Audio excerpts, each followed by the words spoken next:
Hello friends, welcome to my channel bake and more. সামনেই আসছে Valentine's day, তাই আজ আমি আপনাদের সামনে নিয়ে এসেছি এমন একটি রেসিপি যা খুব সহজেই আপনারা বানিয়ে ফেলতে পারেন।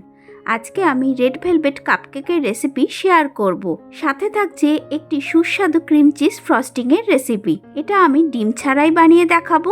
এটা বানাতে আমি বাটার বা কনডেন্স মিল্ক কোনোটাই ব্যবহার করিনি। এই কাপকেকগুলো ভ্যালেন্টাইন্স ডেতে প্রিয়জনদের গিফট হিসাবে দিতে পারেন। আর বাইরের কেনা গিফটের থেকে নিজের হাতে বানানো কোনো কিছু প্রিয়জনদের দিলে তার আনন্দটাই আলাদা। এটা দেখতে যতটা সুন্দর, খেতেও ততটাই সুস্বাদু। শুধু ভ্যালেন্টাইন্স ডে নয়, বছরের যে কোনো সময়ই আপনারা এই কাপকেকগুলো বানিয়ে ফেলতে পারেন। তাহলে চলুন ঝটপট দেখে নেওয়া যাক আজকের এই রেসিপিটা। প্রথমে আমি ড্রাই উপকরণগুলোকে ছেঁকে নেব। তার জন্য একটি মিক্সিং বোল নিয়ে তাতে একটি ছাঁকনি বসিয়ে দিলাম। এবার এতে দিয়ে দেব 85 গ্রাম ময়দা, 1/4 চামচ বেকিং সোডা, হাফ চামচ কোকো পাউডার, 1/4 চামচ নুন। এবার এই ড্রাই ইনগ্রিডিয়েন্টসগুলোকে আমি ছেঁকে নেব। এবার অন্য একটি মিক্সিং বোলে নিয়ে নেব 60 ml দুধ আর 1 চামচ ভিনিগার। এবার সবটাকে আমি ভালো করে মিশিয়ে নেব। এরপর এতে 80 গ্রাম রিফাইন্ড অয়েল দিয়ে দেব। আপনারা চাইলে বাটারও ব্যবহার করতে পারেন। এরপর এতে 1 চামচ ভ্যানিলা এসেন্স আর হাফ চামচ ভিনিগার দিয়ে দেব। এবার সবটাকে ভালো করে মিশিয়ে নেব। এবার এতে দিয়ে দেব 75 গ্রাম ক্যাস্টার সুগার। আপনারা চাইলে গুঁড়ো চিনিও ব্যবহার করতে পারেন। সবটাকে আবারও একবার ভালো করে মিশিয়ে নেব। এবার এতে আগে থেকে ছেঁকে রাখা ড্রাই উপকরণগুলোকে 2-3 ভাগে দিয়ে দেব আর ভালো করে ফোল্ড করে নেব।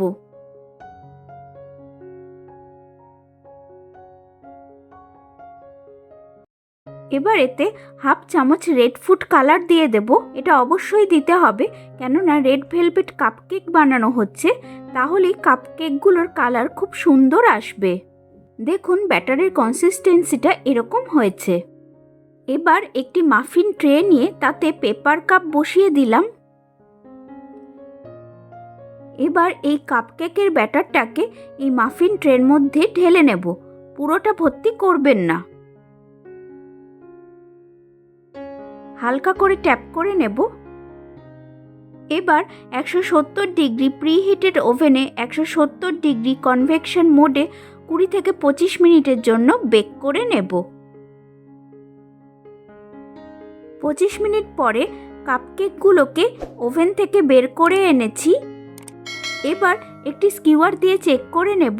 দেখুন স্কিওয়ারের গায়ে কোনো কেক ক্রাম্বস লেগে নেই, তার মানে কাপকেকগুলো খুব ভালো করে বেক হয়ে গেছে। এবার এগুলোকে আমি সম্পূর্ণভাবে ঠান্ডা করে নেব। অন্যদিকে এখানে আমি একটি ক্রিম চিজ ফ্রস্টিং বানিয়ে নেব। তার জন্য একটি বোলে 75 গ্রাম হুইপিং ক্রিম নিয়েছি। এবার এটাকে আমি ভালো করে বিট করে নেব। যখন এরকম স্টিপ পিক তৈরি হয়ে যাবে তখন বিট করা থামিয়ে দেব। আবার অন্য বোলে এখানে আমি 150 গ্রাম ক্রিম চিজ নিয়েছি, তার সাথে 20 গ্রাম ক্যাস্টার সুগার দিয়ে দিলাম।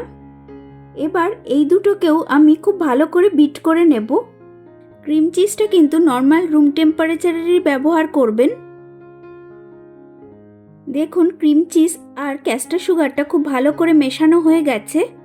এবার আগের হুইপ ক্রিম আর এই ক্রিম চিজের মিক্সচারটাকে আমি ভালো করে মিশিয়ে নেব।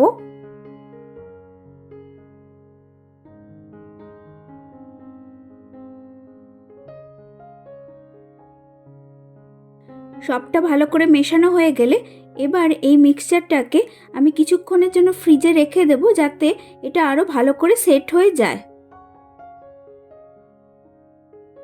ফ্রস্টিংটাও ভালো করে সেট হয়ে গেছে আর কাপকেকগুলো ঠান্ডা হয়ে গেছে। এবার আমি কাপকেকগুলোকে ডেকোরেট করে নেব। তার জন্য একটি পাইপিং ব্যাগ আমি ক্রিম চিজ দিয়ে ফিল করে নিয়েছি আর এরকম একটি নজল ইউজ করছি এই ডেকোরেশনটা করার জন্য।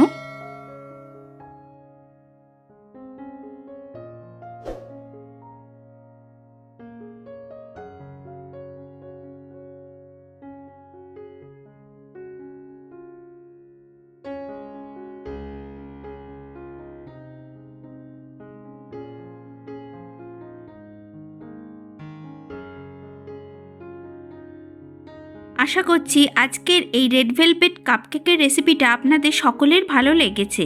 রেসিপিটা বাড়িতে বানালে আপনাদের কেমন লাগলো তা কমেন্ট বক্সে এসে অবশ্যই জানাবেন। রেসিপিটা ভালো লাগলে ভিডিওটাকে লাইক ও শেয়ার করে নেওয়ার অনুরোধ রইল।